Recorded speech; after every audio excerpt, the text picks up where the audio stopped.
გამარჯობა. მე ლაშა ვარ და ამ ვიდეოში ვისაუბრებ ბიზნეს ცესხის აღების პროცესსა და იმ მნიშვნელოვან საკითხებზე, რომლებიც ცესხებელმა ხელშეკრულების გაფორმებამდე უნდა იცოდეს.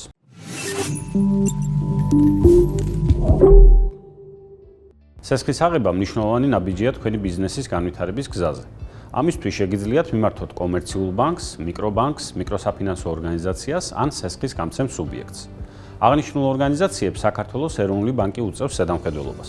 თუმცა ცესხის აღებას შესაძლებლობებთან ერთად თან ახლავს პასუხისმგებლობები და რისკები. ამიტომ სანამ ცესხის აღებას გადაწყვეტთ, რამდენიმე პრაქტიკულ რჩევას გაგიზიარებთ, რომელიც დაგეხმარებათ სწორი და გააზრებული არჩევანის გაკეთებაში. პირველ რიგში დაფიქრდით, ნამდვილად გჭირდებათ თუ არა ცესხი. ხომ არ შეგიძლიათ საჭირო თანხის ნაწილობრივ ან სრულად დაფარვა საკუთარი რესურსით. ასევე რეალისტურად შეაფასეთ, შეძლებთ თუ არა ცესხის სახით აღებული თანხის და მასზე დარიცხული პროცენტის დათქმულ დროში დაბრუნებას. ასევე მნიშვნელოვანია შეაფასოთ, რამდენად საკმარისია ცესხის თანხა მიზნობრიობის შესასრულებლად.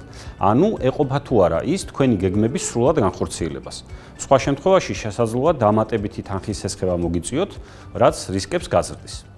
ასევე მნიშვნელოვანია შეადაროთ რამდენიმე ორგანიზაციის შეთავაზება. საპროცენტო განაკვეთებში, საკომისიოებში და დამატებით პირობებში განსხვავებები ხშირად დიდია. ცესხის პირობებთან ერთად ფინანსურ ორგანიზაციასთან ასევე დააზუსტეთ თქვენ მიერ მოთხოვნილი მიზნობრიობის ცესხზე ხომ არ ვრცელდება რაიმე სახის შეღავათიანი პირობები, მათ შორის სახელმწიფოს მიერ განსაზღვრული სუბსიდირების პროგრამა. ასევე გაითვალისწინეთ განაცხადის შევსების პროცედურა. ხშირად საჭირო ხდება დამატებითი დოკუმენტებისა თუ ინფორმაციის წარდგენა, მათ შორის თქვენი შემოსავლებისა და საქმიანობის შესახებ და ასე შემდეგ.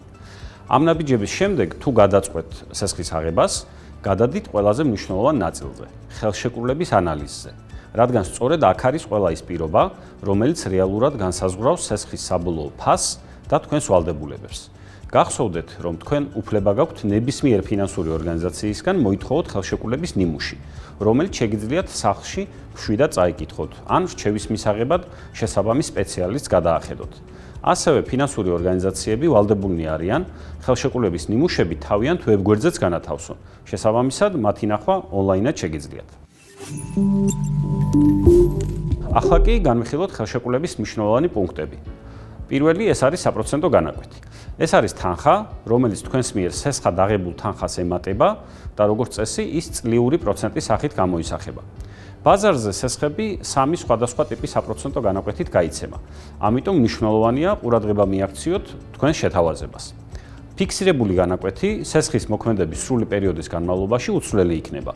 ცვლადი განაკვეთი სხვადასხვა პირობების დადგომის შემთხვევაში შესაძლოა შეიცვალოს. ხოლო ინდექსირებული განაკვეთი მიბმულია გარკვეულ ინდექსზე და ამ ინდექსის ცვლილების შესაბამისად იცვლება. მაგალითად, ინდექსად შეიძლება გამოყენებული იქნას თბილისის ბანკთა შორის საპროცენტო განაკვეთი, რომელიც საქართველოს ეროვნული ბანკის ვებგვერდზე ქვეყნდება, ევროპის ბანკთა შორის საპროცენტო განაკვეთი, ნავთობის, ოქროს ან სხვა საქონლის ფასი და ასე შემდეგ. გაითვალისწინეთ, რომ ინდექსის გაზრდის შემთხვევაში თქვენი ყოველთვიური შენატანიც გაიზრდება, ხოლო შემცირების შემთხვევაში უფრო ნაკლების გადახდა მოგიწევთ. თუმცა, ხშირად ფინანსური ორგანიზაციები განსაზღვრავენ ცესხის მინიმალურ ფასს, რომელიც უნდა გადაიხადოთ მიუხედავად იმისა, ინდექსი რამდენად შემცირდება. ასევე ყურადღება მიაქციეთ ფინანსურ ხარჯებს. ხშირად ცესხის აღებას თან ახლავს დამატებითი საკომისიოები და ხარჯები. მაგალითად, ცესხის გაცემის ან დამტკიცების საკომისიო, ანგარიშის მომსახურების საკომისიო, ქონების იპოთეკით დატვირთვის, იპოთეკის რეგისტრაციის გაუქმების ხარჯი და ასე შემდეგ. ეფექტური საპროცენტო განაკვეთი ეს არის საპროცენტო განაკვეთი, რომელიც წრიულ საპროცენტო განაკვეთთან ერთად ითვალისწინებს ყველა ზემოხსენებულ ხარჯს. შესაბამისად, ხარჯების არსებობის შემთხვევაში ეფექტური საპროცენტო განაკვეთი უფრო მეტია, ვიდრე ნომინალური საპროცენტო განაკვეთი. ამასთან, ეფექტური საპროცენტო განაკვეთი კარგად გამოხატავს პროდუქტის რეალურ ფასს და სხვადასხვა შეთავაზების შესადარებლად კარგი საშუალებაა. ასევე ყურადღება მიაქციეთ ეგრეთ წოდებულ სავალუტო რისკს. გახსოვდეთ, რომ თუ თქვენი შემოსავალი ლარშია, ხოლო ცესხს უცხოურ ვალუტაში იღებთ, ამ ვალუტის გამყარება თქვენ ცესხზე შენატანების მოცულობას გაზრდის. ანუ თუ ის უცხოური ვალუტა, რომელშიც ცესხს იღებთ, ლართან მიმართებით გამყარდა, ყოველთვიური შენატანის საყიდლად უფრო მეტი ლარი დაგჭირდებათ, რაც თქვენს ფინანსურ წნეხს გაზრდის. დაზღვევა. ხშირად ცესხის დაუბრუნებლობის რისკის შესამცირებლად ფინანსური ორგანიზაცია ითხოვს ცესხებლის სიცოცხლის, უზრუნველყოფაში არსებული მოძრავი თუ უძრავი ქონების, სასოფლო-სამეურნეო საქმიანობის დაფინანსების შემთხვევაში კი მოსავლის ან სხვა რომელიმე ტიპის დაზღვევას. გასათვალისწინებელია, რომ კანონმდებლობით დაზღვევა აუცილებელი არაა, თუმცა სესხთან დაკავშირებული რისკის შესამცირებლად ნამდვილად კარგი ინსტრუმენტია. გახსოვდეთ, რომ თუ ფინანსური ორგანიზაცია თავად გთავაზობთ რომელიმე კომპანიის სადაზღვევო მომსახურებას, მან არჩევანის გაკეთება მინიმუმ 3 ალტერნატივიდან უნდა შემოგთავაზოთ. გარდა ამისა, ასეთ შემთხვევაში თქვენს შეგიძლიათ თავად მოიძიოთ დაზღვევის ალტერნატიული პოლისი, ხოლო ფინანსური ორგანიზაცია ვალდებულია გაცნობოთ ის პირობები, რომელსაც ეს პოლისი უნდა ითვალისწინებდეს. ჯარიმები და პირგასამტეხლოები. გახსოვდეთ, რომ სასესხო ხელშეკრულების რომელიმე პირობის დარღვევის შემთხვევაში ხელშეკრულება ითვალისწინებს შესაბამის ჯარიმებს და პირგასამტეხლოებს, რაზეც მაქსიმალური ზღვარი კანონმდებლობით არის განსაზღვრული. ასევე, მიზნობრიობის დარღვევის შემთხვევაში ფინანსურმა ორგანიზაციამ შესაძლოა დამატებით პირგასამტეხლო დააწესოს, მათ შორის გაზარდო საპროცენტო განაკვეთი. შეჯამების სახით, როგორც აღვნიშნეთ, სესხება დიდი პასუხისმგებლობაა და მას ყურადღებით უნდა მოეკიდოთ.